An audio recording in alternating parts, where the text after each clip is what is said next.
Kia ora koutou. Hey, I just made a video for my parents, for those children that are struggling to connect their understanding of concrete visual to abstract.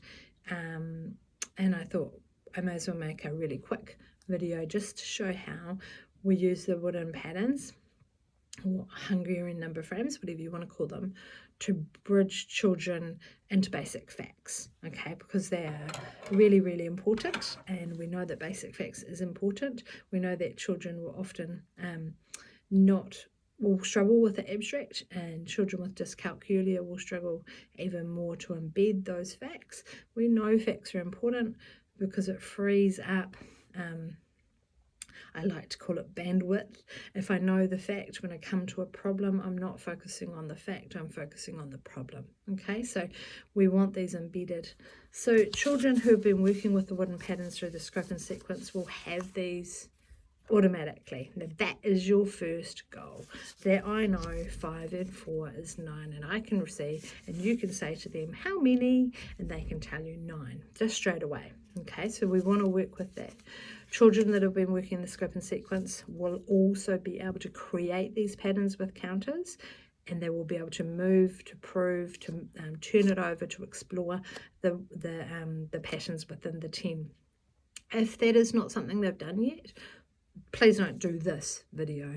We want to be working on creating these patterns, working with these patterns and understanding deeply 5 and 10 before we're bridging from the visual to the abstract. Okay, so the goal of this is to take what they know in the visual to its abstract form. And what I find with children that struggle with maths, and I myself struggle with maths, that they don't necessarily connect up understandings because we haven't explicitly helped them to connect those understandings up as well as we should have, and as deliberately as we should have.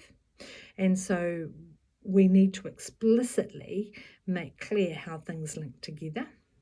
And we need to do it over and over again, repeatedly and regularly. Children often have disconnected understandings, bits and pieces, and they don't see how they connect together. We see that when addition and subtraction isn't generalized from addition, because they see them as two very, very different things. They don't see how they're related. Again, with multiplication and division, they're not quick to generalize that, so they have little compartments of knowledge, and they haven't connected and see how all of those operations actually work together. So what we're doing is, if they've got concrete, they've done that beautifully, they have this visual understanding. I know this is 9, don't need to be told this is 9. And we've worked with that, we see that it's missing 1 to make the 10.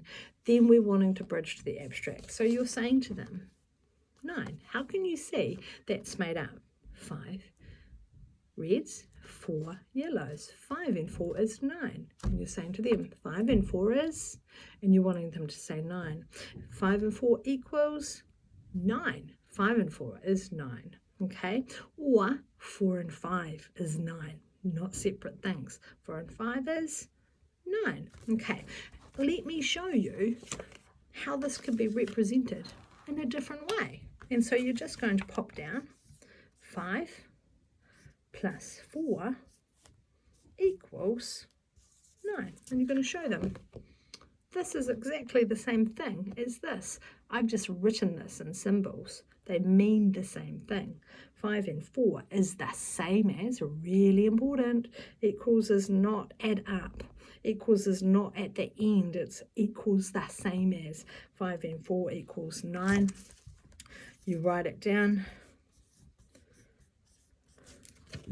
9 equals 5 and 4.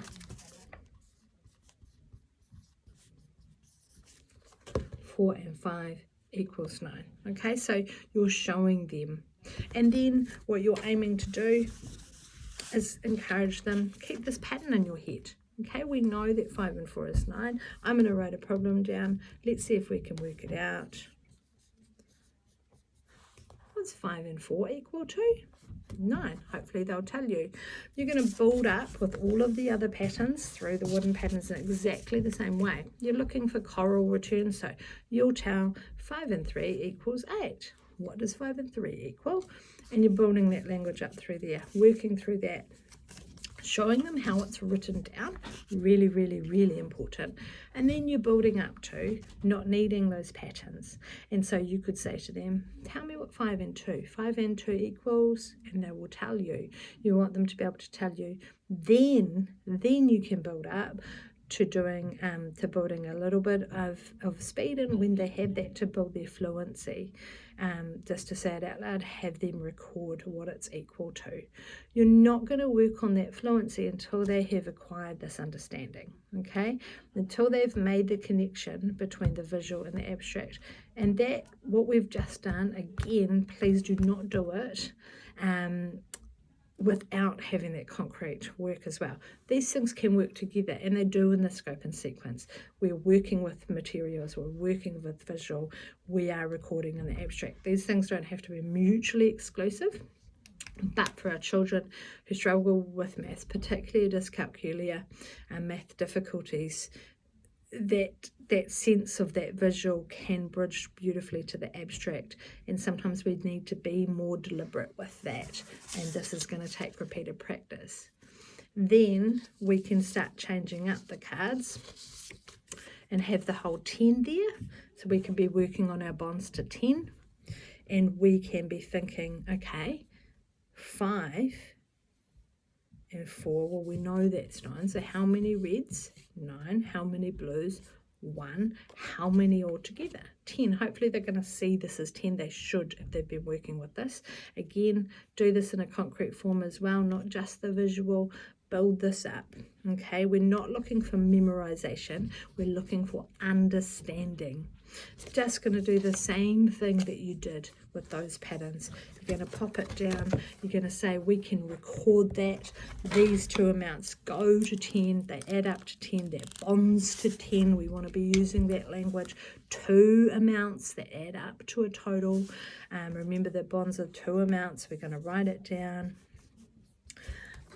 9 and 1 equals 10, okay?